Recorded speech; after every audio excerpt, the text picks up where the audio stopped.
I am Maharlika.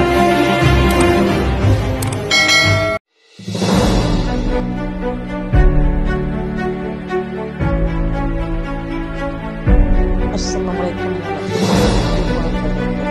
live from Imperial News TV. This is Queen Helen of the Richard Elizabeth III, November 30, 2022. 23. Wow. Talagang bumabalik ako sa panahon na kung saan hinahabol ang lahat. Utang dito, utang doon para mapadali ang pag-release ng ating kaperahan. Subalit ang hindi ko alam ay talagang sadyang merong nangyayaring misteryoso sa nilalakad ng ating mga inuutusan. Kaya, pasalamat ako kahit anong hapdi, kahit anong delay, naipon natin sila lahat. Maraming salamat po doon sa mga pinadalang mga screenshot ng mga pananalita ng mga taong matagal na ako binabalaan ng mga taga Maguindanao. Maraming salamat Sultan Kelly. Maraming salamat Bay Sagira. Lahat kayo na nakikinig ngayon, mapiyam na mapita sa ating mga kapatid. Bay, salamat sa pag-asikaso ng ating mga kailanganin diyan sa palasyo. Ngayon, ang address ng Mapilindo nandiyan sa kampo, sa Ligwasan, isa. Nasa kay Sultan Pokan, isa, satellite office. At ang main HQ natin, nasa Sulu. Pero ang ating mga coordination, ang ating mga gagawing mga IDs, mga forms na pinapaayos ko, direkta po kayo kay Dato Paduka Puga na siyang nag-handle lahat ngayon ng ating beautiful, wonderful SIC na kung saan ino-acknowledge na ng buong Southeast Asia. Ipapadala rin po yan ang sample, ang accreditation sa United Nations, sa International Court. Yan ay iniutos na natin sa ating emisaryo. Yan ang hindi nila nakita. Yan ang hindi nila namalayan. Talagang ginawa lang akong ordinary diyan sa mga screenshot na pinapalabas na inilaban sa atin. Iiyak po kayo. Yan ang tingnan ninyo. Iiyak talaga kayo. Dahil ang hindi nyo alam, mag-research kayo, pumunta kayo sa Senado, Kongreso, sa Malacanang, kung anong estado ng pangalan Maria Helen Panolino Abdurrajak. Lahat po yan may katuturan. Ngayon, sabi ko nga kay mahal na hari, kung hindi kita na-rescue noong December 1, na kung saan humarap ako sa mga kidnappers mo nang walang pakundangan, ang masakit na tuntun kung sinong programmer, kung sinong supporter. Yun lang ang masakit sa akin dahil minahal ko kayo. Hindi kayo nahiya nang dahil lang sa pera, ipinaglagay nyo kami sa kamatayan? Ang pera nakikita, ang kaluluwa nyo pag sinunog na, wala na. Ngayon, Miss Beautiful ng Ligwasan, salamat sa pagtawag sa akin na ikaw ay talagang napakaganda. Lahat ng posting mo, alam mo, yung sa kasaganaan na kinuha ninyo, makikita mo yan, iniipon lahat iyan. Maganda sa harap, pagtalikod, napakasama. Paano ka kaya nagustuhan? Dahil ba sa gayuma? Yun ang sabi nila eh. Diba, manggagayuma? Diyan sa Sapu, sa Sarangani, diyan ba nang gagaling? Kailan kaya kayo pumunta muli doon? Pasensyahan na, bato-bato sa langit, ang matamaan, huwag magalit. Kasi black magic na ang ginagawa ninyo eh. At alam na alam namin ang ginawa ninyo. Kasi may counter din kami, kaya nga sinisira ninyo ang programa ng Divino Gobyerno.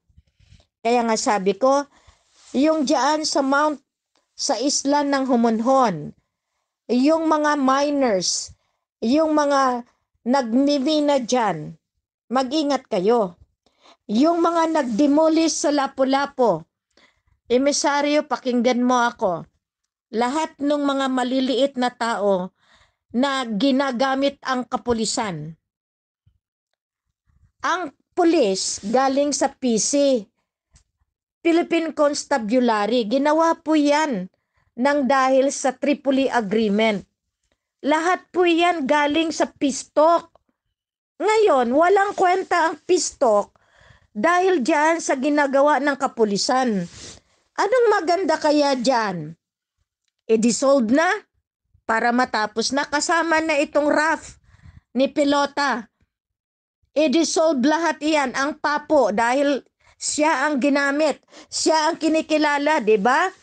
Lahat ng ninyo, Mr. Ramir Pilota, ang galing ng mga pananalita ninyo.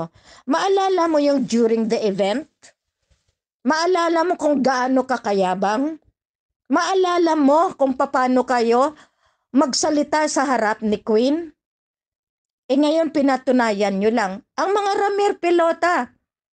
Okay, yan ngayon ang inaano ko. Isa-isahin ko na kayo para maintindihan ng publiko na kayo ang sumira. No?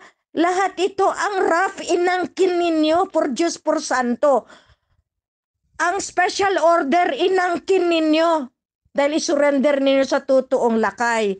Di surrender nyo, pumunta kayo ng Malacanang, tinanggap ba niyan? Ako ang tinawagan dito. Hindi kayo nahiya? Sana man lang tinitingnan nyo ang kahihiyan. Siyempre pangalan kong nakapirma. Alam ba ninyo ladyon ang ginawa ninyo? Masakit. Kaya lahat kayo, tinangtang nyo na yung mga pictures ko sa mga opisina ninyo. Dissolve ang RAF Coordinating Council sa Taguig. Dissolve. Kasi walang kwenta pala ang pagtingin ninyo. Ginawa ko, inangkin ninyo, ilaban nyo pa sa akin. Ganyan kayo kasama. Hindi nyo man lang tinitingnan. Ngayon sabihin nyo, wala kaming naitulong sa inyo. Di marami na kayong ebidensya na nakita. Magkano? Ngayon maraming nang nag-complaints. Tag 11,000 ang set ng uniform. Kaya nga pinapagawa ko sila ng affidavit. Kasi ipatulfo ako ni Jane eh. Nakita ko yung screenshot. Bye! Itawag ko yan doon sa Maguindanao. Langon-langon. Makita nila. Napakaganda mong bata. Sirain niyo ako. May immunidad ako sa buong mundo bilang queen. Kayo ano? Who are you? I never divulged my authority. Pero ngayon, ang nagpanggap na Helen Panulino na kinuha yung authority ng lolo, pinalitan lang ang heading at nagpanggap na queen. Paanong gawin natin sa mga ganyan, madlang people? Na yan ngayon ang sinusunod nila. Naakala nila yon ang totoo. Kawawang mga kaparientehan. Pariente ko kayo. Ako pang pinagbalatan nyo na binuyayaw 20 times ng babaeng iyan? Napakasakit naman kaya. Dahil naniwala ang konspirasiya. Naniwala kayo dahil pera. Ngayon, nilalabas ko na ito dahil sukdulan na. Tapos na ako 2012. Ang araw-gabi na pasakit. Pero ngayon na dinilay ninyo lahat na may patunay ako. Kamatayan talaga ang hatol. Rule 36, sovereign law. Pinaggawa ninyo. That is the delay tactics ng recognition na ginawa ng Malacanang. Ngayon, ang galing magbaliktad ni Pelota. Ako pa ngayon ang bumabaliktad. Ngayon, ustads ng ating diyan sa Maguindanao. Kausap ko na kayo ha. Gumawa na kayo ng hakbang. Kasi masyado na ang damage na ginagawa ni Jane Pelota, ni Richard Pelota. Nirespeto ko kayo. Tinanggap ko kayo. Pero hindi kayo nagtatanto dyan. Sabi ko, stop. Ang hindi nyo alam yung conversation natin. I am a sovereign judge. I have all the rights to do what I want for the safety and security of our people. Hinayaan ko kayo mamuno. Sana. Tama rin lang yung ginawa ko.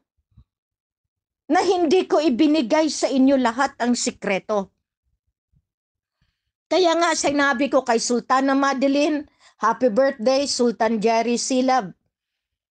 Sa tagal-tagal ng panahon, ang sakripisyo mo kasama sa Sulu. Akala nila ganun lang basta-basta. Divide and conquer ang ginawa nila sa atin. Nagkamali sila. Prinsesa Lorena Lopez, lahat ng binigyan ng affidavit against you, pakigawa ng counter affidavit upon investigation. Kasi yun ang gusto nila eh. Yung mga inutusan para bigyan kayo ng kasalanan. Kasi yun na yung paraan nila. Pag nasira kayo, sira ako. Yun ang projection. Ang hindi nila alam, binantayan ko na sila. Kasi taktika sa taktika. Kaya para ano pa na naging queen ako kung hindi ko alam ang trabaho ko. Kung paano ko protektahan ang bawat rights ng ating sinasakupan. Ngayon, pinagmamalakin nila ang SEC, Security and Exchange Commission. RAF sa SEC, sige, gamitin nyo yan. Dahil hindi pa kami nag-usap ng aking team. Kung hindi sila magsunod at ginamit nila iyan, duble ang magiging kaparusahan ng SEC. Napansin nyo, nagawaan ko nga ng paraan, yung BBMI, sinong isusunod natin? Kapag kayo ay hindi tumino, mataas po ang batas ng Rule 36 ng Sovereign Court ng ating lahi. Ayaw nyo tanggapin ha? Ngayon ba't kayo nagkakandalaiti ng galit nung pinalabas ko ang currency ng bagong lipunan? Bakit kayo nagagalit? Meron ba kayong karapatan? Meron ba kayong power and authority to monetize, demonetize? Meron ba kayo niyan? Tanungin ko kayo, anong nalalaman nyo sa ganitong usapin? That is a high level. Ang alam nyo lang, manakot. Tinakot nyo na ako noon pa, January 10. Pagdating ko sa Pilipinas, tinakot nyo na ako. Ngayon, tatakutin nyo pa ako? Sa sobra kong takot, wala na akong takot. Yan ang ibig sabihin. You have made my life miserable for making a lot of yung insinuation na nandiyan na sila Madeline Silab, kukunin kayo, sasaktan kayo. Pinakinggan ko kayo. Pero, ang hindi nyo alam, nag-uusap po kami. O ngayon, dinabisto kayo. Ngayon, I am advising Sultana and Sultan to defend kung ano yung mga nangyari. Kasi dito, ang alam nila, tayo ay magkagalit. Ang hindi nila alam, pinaprotekta ko sa inyo ang peace and prosperity against poverty and oppression na programa ko na barangay-based. Inamin, inako, kapamilya, sobra naman yata kayo. Ngayon, gagalaw. Kuya Sultan ng Bataan, Nueva Vizcaya, mula Apari hanggang sa Cavite, ipalaganap lahat ng mga sultan na talagang sumaklolo dito sa kahihiyang ginawa nila. Salamat. Dahil ang hindi nila alam, tayong magkakapatid ay nagkakaisa. Maraming mga luha, maraming mga salita. Pero tama rin lang, lunukin lang natin. Kasi ito na yung paghahatol ng divino gobyerno. Sila o ako? Yan ang hindi nila napansin. Nasasaktan sila sa pananalita. Pero mas masahol ang kanilang tabas ng dila dahil makamandag na mga tinatagong salita.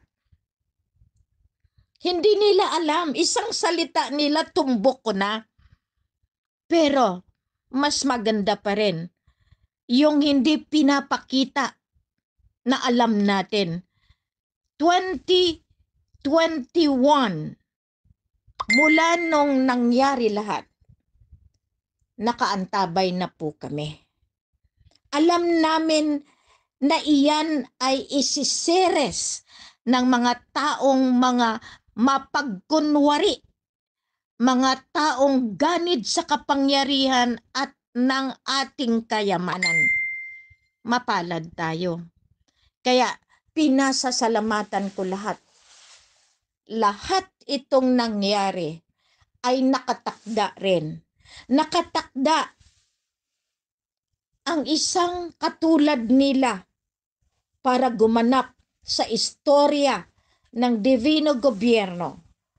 Kung si Jesus ay talagang pinaratangan at kinulong, pinako sa krus, ganyan din ang mga taong walang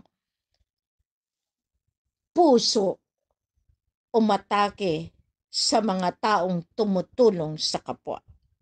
Anong sinabi ni Jesus? Mapalad ang pamilya ko dahil kinikilala nila ang aking ama. Siya mismo nagsalita at ipinagtabuyan ng sariling mga kapamilya na physical.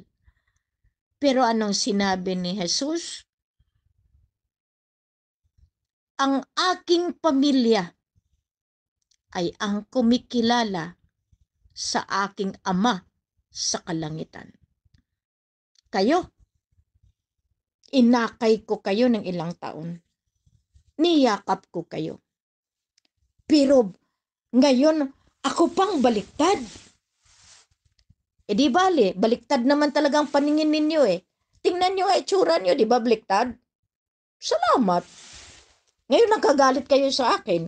Katotohanan lang naman ang sinasabi ko eh. Ngayon, awayin nyo pa ako ng awayin dahil mas marami akong ilalabas. Okay? Sinabi ko sa inyo hanggat kaya kong takpan, tinakpan na. ang lahat ng kasalanan nyo, lahat ng modus operandi ninyo. Ngayon, inalalabas nyo, kapamilya sarap. SEC, ang tanong, may basbas ba yan? Ako ang chairperson dyan. Ang tanong, kasabwat mo ba sila? Siya ba ang nag-utos sa inyo? Ang tanong, sino kayo para mang-apak sa dignidad ng hari at reyna? Kung hindi kayo kumilala, patawarin ko kayo kung kayo babalik. Pero pag hindi, alam nyo na, ang Rule 36, ipinapataw yan. Kung ang lolo naging matatag at pagsabi sa akin, kung magdesisyon, huwag kang lumingon. Dahil ang batas ng royal family ay batas ng kalangitan. Ngayon, gawa-gawa ko pa. Bakit ginamit ninyo yung ninakaw na testamento na binigay ko kay Eduardo de la Cruz? Bakit nyo ginamit? Bakit nyo ginamit? At bakit nyo ginamit ang blood compact? At bakit nyo ginamit ang kalupaan ng ligwasan? Ngayon, inaangkin ninyo? Ang may-ari po, sovereign niya. Napaka-kitid ng mga galamay ninyo, yung tagasunod ninyo. Ngayon, titingnan nyo mabuti. Meron kaming 28 associations na ginawa. Pera ng mga tao. Yun ang aking paraan. Merong 3,000 cooperatives na kaantabay. Meron ginawa sa ngayon. Iyan ay nakalaan sa financial team. Huwag ninyong ismulin. Dahil lahat iyan may paraan, may proseso. Kung hindi ako nagpapakita, iniimbestigahan ko lang ang sakit, ang hapdi nung inyong nilagay sa kulungan ang mahal na hari dahil sa inyong attempted kidnapping. Nag-celebrate pa nga kayo sa Palawan.